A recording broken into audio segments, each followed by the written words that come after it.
है। नवरात्रि की जो पंचमी तिथि है, उस पंचमी तिथि के दिन अशोक सुंदरी का जो स्थान होता है उसको समझिएगा। जैसे ये शिवलिंग है और ये जलाधारी है भगवान शंकर की। ये शिवलिंग, ये जलाधारी, और जलाधारी में जो जल बहता है उसमें बीच में जो मोटी सी लाइन रहती है वो अशोक सुंदरी होती है। जैसे कई बेटे हैं, बेटियां हैं, कोई व्यक्ति व्यापार चालू कर रहा है, कोई व्यक्ति अपना नया भवन निर्माण कर रहा है, नए भवन में जा रहा है, या कुछ अच्छी दुकान खोलना चाह रहा है, कोई अपने लक्ष्य पर पहुंचना चाहता है और पहुंच नहीं पा रहा। तो जो शारदीय नवरात्रे आते हैं, इस शारदीय नवरात्रे में जो माता शक्ति की पूजन की जो पंचमी तिथि होती है, इस पंचमी तिथि पर अशोक सुंदरी वाली जगह पर, जो अशोक सुंदरी का स्थान है, वहां पर लाल पुष्प एक समर्पित करें।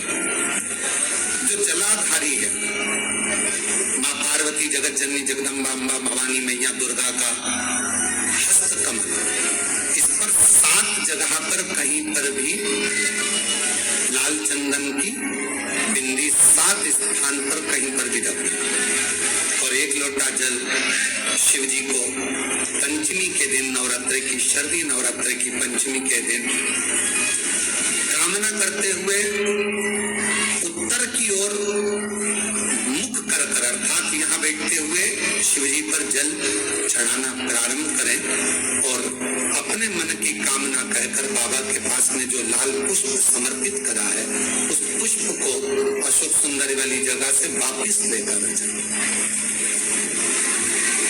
जिस लक्ष्य को आप पाना चाहते हैं, अच्छी पढ़ाई कर रहे हो, खूब अध्ययन कर रहे हो, खूब मेहनत कर रहे हो, कोई दुकान खोल रहे हो, व्यापार चालू कर रहे हो, कोई नया कार्य चालू कर रहे हो, उस पुष्प को अपने स्पर्श कर कर या उस पुष्प का दर्शन कर कर आप एक बार जाकर देखो, आपको उस मंजिल तक महाद्य शक्ति दुर्गा भवानी शिव पहुंचा कर। पंचमी कौन सी तिथि थी? पंचमी, चाहे वो शुक्ल पक्ष की हो, चाहे वो कृष्ण पक्ष की।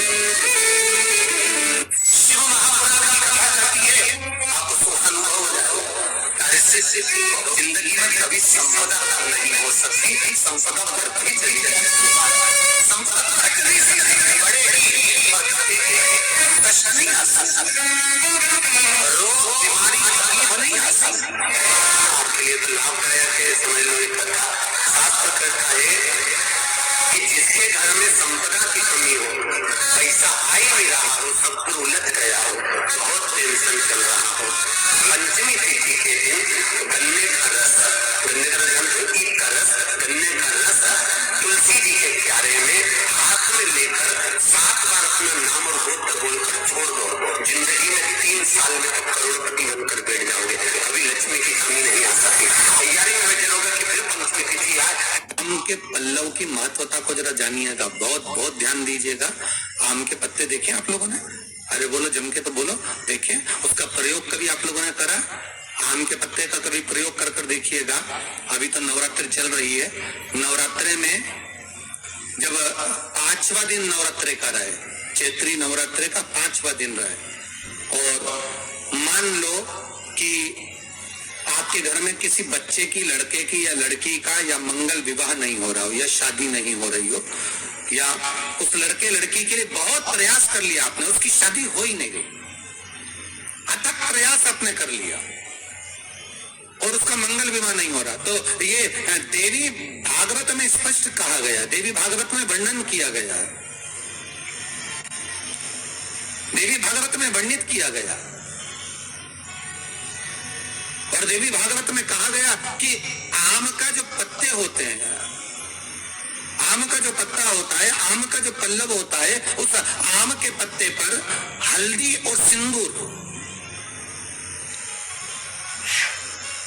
इन दोनों से स्वस्तिक का निर्माण किया जाए। देवी भागवत का संवाद है, बहुत ध्यान देना महाराज। जिन कन्याओं का विवाह ना हो पंचमी के दिन, नवरात्रे की कोई सी भी पंचमी, मतलब जो पंचमी तिथि पड़ेगी, कोई भी नवरात्र हो, चाहे वो 4 नवरात्र में से, चाहे वो पौष का हो, अश्विन का हो, चैत्र का हो, आषाढ़ का हो, किसी भी नवरात्रि में आप कर सकते हैं। एक पान के पत्ते पर, एक ही पत्ते पर जो 2 स्वस्तिक बनेंगे, एक हल्दी का बनेगा, एक सिंदूर का बनेगा।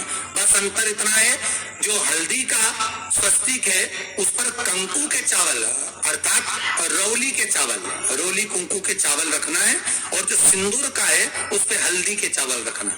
इतना रखकर जिस लड़का लड़की का विवाह नहीं होता, उसकी हथेली पर रखकर उसका नाम और गोत्र बोलकर महाराज उसको ले जाकर नीम के पेड़ के नीचे उसको रख दिया जाता है। मात्र 3.5 या 4 महीने ऐसे रहते हैं जिसके अंदर उस लड़का लड़की का विवाह पक्का हो जाता है। जिसका विवाह नहीं होता केवल उसी के लिए, जिसका मंगल विवाह ना हो रहा, आम के पल्लव में शिव का वर प्रदान है, आम के पल्लव में शंकर का आशीर्वाद है। इसका वर है ये शंकर का। 11 आम के जो पत्ते जिस डाली में लगे होते हैं, वो डाली कोमल सी डाली, 11 टुकड़े महाराज एक कच्चे सूत से लपेटकर 11 बार उसका भाग, जब उसको लपेट लोगे इस तरह से इकट्ठा करके, आगे का जो भाग है 11 बार उस कच्चा सूत लपेटने के बाद जो भाग पीछे का आगे का कोई भी हो, उसको शहद में डुबाकर शिव जी को समर्पित कर दो। किस जगह पर रखना है? अशोक सुंदरी वाली जगह। अशोक सुंदरी की जगह जानते हो आप लोग, पहले भी आपको बताया है, आज फिर आपको वर्णन करता हूं। जैसे ये गोल जलाधारी है, ये शिवलिंग रखा है, ये 2 जहां से पानी बह रहा है बाबा के चरणारविंद, राइट में श्री गणेश जी का स्थान, लेफ्ट में कार्तिकेय का स्थान, बीच में अशोक सुंदरी की जगह। शंकर भगवान की 6 लड़कियां हैं। भगवान शंकर के 13 बच्चे, 13 बच्चों में से 6 लड़कियां, उस 6 लड़कियों में से एक लड़की का स्थान, भगवान शंकर की एक बेटी का स्थान, अशोक सुंदरी का स्थान सामने पद्म पुराण में स्पष्ट किया। ये स्थान अशोक सुंदरी का। शंकर भगवान की जलाधारी में पार्वती जी का हस्तकमल, ऊपर से जो एक एक बूंद पानी गिरता है, ये शंकर भगवान की 5 लड़कियों का स्थान है। जया, विषहरा, शामरी बारी, दौतली और देव। शंकर भगवान की 5 लड़कियां भगवान शंकर के मस्तक पे जल की धार गिरा रही हैं। बीच में जो अशोक सुंदरी का स्थान है महाराज, उस जगह पर शहद का मुख, जो शहद आपने भिगोया है, उस शहद का मुख शंकर जी की ओर कर कर इसी चैत्र के महीने में, इन्हीं नवरात्रि में शंकर भगवान के उस अशोक सुंदरी की जगह पर शहद का भाग शिव जी की ओर रख दें। महाराज अगर घर में संपदा की कमी हो या कोई पैसा खा गया हो, रुपया नहीं दे रहा हो, पैसा अटक गया हो, तो शहद को शिव जी की ओर मुख कर कर उस आम के पल्लव की जो डंडी है उसको 11 डंडी को रख दीजिए और उससे अपनी कामना कर कर आ जाइए। हो सके उस शहद में से थोड़ा सा शहद किसी रुमाल पर, किसी कपड़े में लगाकर उसको रख लीजिए। जिस व्यक्ति से पैसे लेना है, जिस व्यक्ति से पैसे मांग रहे हो, उससे एक बार जाकर मिल लीजिए, एक बार उसको खबर कर दीजिए। बाबा चाहेगा भोलेनाथ तो नवरात्रि में ही पैसा वापिस आ जाएगा, अगर शिव कृपा कर देगा। ये बाबा की करुणा। आम का पल्लव को साधारण नहीं, जिसको कलश के ऊपर रखा जाता है, शिव की कृपा। जिस आम के पेड़ पर स्वयं कामदेव चढ़कर भगवान शंकर के तीसरे नेत्र द्वारा जलकर भस्म हो जाते हैं, वो आम का पेड़ साधारण नहीं हो सकता,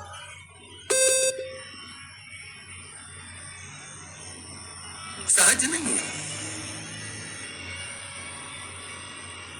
और वैसे भी शिव शिव है। घर में ज्यादा रोग हो, बीमारी हो, ज्यादा तकलीफें आ रही हो, कष्ट बढ़ रहा हो, बीमारियां बढ़ रही हो, या भय लग रहा हो, डर लग रहा हो, हृदय चित्त में कहीं ना कहीं आपको भय का भान हो रहा हो, तो एक लोटा पानी एक कलश में जल भर कर रख लीजिए और रात भर उसको रखे रहने दो। नवरात्र चल रहा है, उस कलश को रात भर रखकर सुबह सुबह उस कलश में एक बेलपत्र डालकर उस जल को नीम के पेड़ के नीचे, जहां चैत्री नवरात्रि में नीम के पेड़ के नीचे सारी विद्याएं, आद्य शक्तियां, सारी देवी उस नीम के पेड़ के नीचे विराजमान रहती हैं। उस कलश में एक बेलपत्र डालकर रात भर रखकर उस जल को पूरे घर में घुमाकर उस नीम के पेड़ के नीचे समर्पित कर दीजिए महाराज।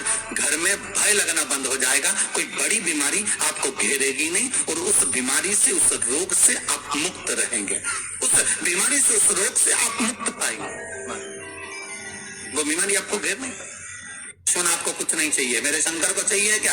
अगर आपके जीवन में ऐसा लगे कि बहुत बड़ी बीमारी आ गई और आपके घर का व्यक्ति वेंटिलेटर पर पड़ा हुआ है, तो शमी के वृक्ष के फूल ले आओ 7 और शमी के वृक्ष के 7 फूल लाकर एक एक फूल शंकर भगवान को श्री शिवाय नमस्तुभ्यं कहकर उस व्यक्ति के लिए जो पड़ा हुआ है, अंतिम सांस गिन रहा है, जिसको अटैक आ गया, अंतिम सांसों में जो गिन रहा है, उसके नाम से भगवान शंकर पर चढ़ाना प्रारंभ कर दो। मात्र 7 पुष्प उस शमी के वृक्ष के 7 पुष्प आप शिव को समर्पित करिए, उसका नाम और गोत्र बोलकर, और भगवान शंकर का मूल मंत्र श्री शिवाय जम के बोलिए, श्री शिवाय नमस्तुभ्यं बोलकर एक एक शमी का फूल शंकर पर चढ़ाना प्रारंभ कर दो। फिर आगे वो विश्वनाथ की मर्जी है, वो प्राण कैसे लेकर वापिस आता है, उस काल से छुड़ाकर महाकाल कैसे लाता है, ये वो जाने। आपका फर्ज केवल आप अदा करिए।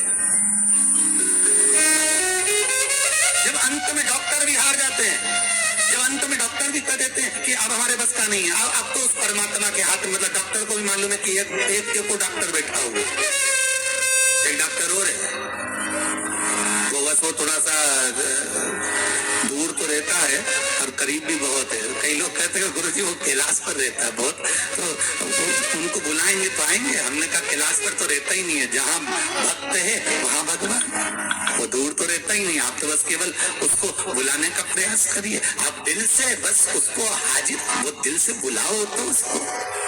इसलिए देवी भागवत में लिखा है कि नवरात्रि में एक दिन, जैसे प्रतिपदा है, पहला दिन है तो एक कन्या का पूजन करो, द्वितीया है तो 2 कन्या का पूजन करो, तृतीया है तो 3 कन्या का पूजन करो, चतुर्थी है तो 4 कन्या का पूजन करो, पंचमी है 5 कन्या का पूजन करो, छठी 6 कन्या का पूजन करो, सप्तमी है 7 कन्या का पूजन करो, अष्टमी है 8 कन्या का पूजन करो, नवमी है जम के बोलो 9 कन्याओं का पूजन करो। और अगर इस तरह से आप पूजन नहीं कर सकते नवरात्रि में, तो 9 कन्याओं का पूजन एक साथ या तो अष्टमी के दिन या नवमी के दिन कर दो, या मध्य में बीच में भी आप कर सकते। पर अगर आपकी कोई कामना है, आपकी कोई इच्छा है, मालूम पड़े, जैसे कई लोग कहते हैं कि हमारी इच्छा है, हमारी वो मकान नहीं बिक रहा, या हमारी वो जमीन नहीं खरीदी जा रही, या हमारी कोई कंपनी नहीं डल रही, या हमारे काम में ये अड़चन आ रही है, तो नवरात्रि में 4 नवरात्रि में से किसी भी नवरात्रि में आप नियम बना लो कि एक कलश की स्थापना कर एक दिन में एक कन्या का पूजन कर उसको भोजन कराना, लाल वस्त्र देना, लाल चुनरी, दूसरे दिन 2 कन्याओं का पूजन करके लाल वस्त्र देना, लाल चुनरी देना, तीसरे दिन में 3, चौथे दिन में 4, 5वें दिन में 5, ऐसे 7-9 दिन तक एक एक कन्याओं के क्रम को बढ़ाते आप उसको पूजन का विधान प्रबल कर सकते। क्या मैं नवरात्रि में अगर मान लो कोई साधना करना हो तो कौन सी साधना करना चाहिए? हम किसकी आराधना करें? हम 9 दिन तक किसकी साधना करें? तो अगर बन सके तो देवी भागवत में सबसे सुंदर साधना यही है कि हम एक दिन में एक कन्या के चरण धोकर पूजन कर उस कन्या को भोजन कराकर उसका स्मरण करें। हाँ, ये जरूर है कि कोरोना महामारी चल रही है तो इस नवरात्रि में भले ना, पर आगे की नवरात्रि में जब नवरात्रि अच्छे रहे, कोरोना से मुक्त रहे, तब आप किसी कन्या को एक दिन में 1, 2 दिन में 2, 3 दिन में 3, 4 दिन में 4, 5 दिन में 5, ऐसे नवरात्रि 4 बार जो नवरात्रि आती है, किसी भी नवरात्रि में आप स्मरण करें, उसका फल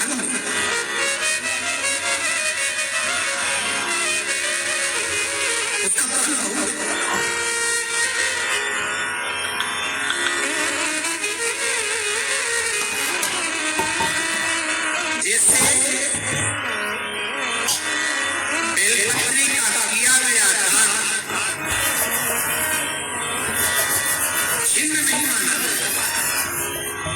चीज का दान जम के बोलिए जरा,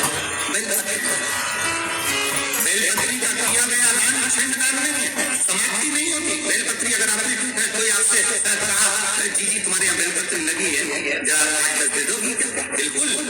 और उससे कहो बेलपत्री तुम मत तोड़, हम तोड़ कर और अपने हाथ से बेलपत्र निकाल कर उसको दो दान। ये छिंददान नहीं है, ये समाप्त नहीं होता, ये बेलपत्र का दान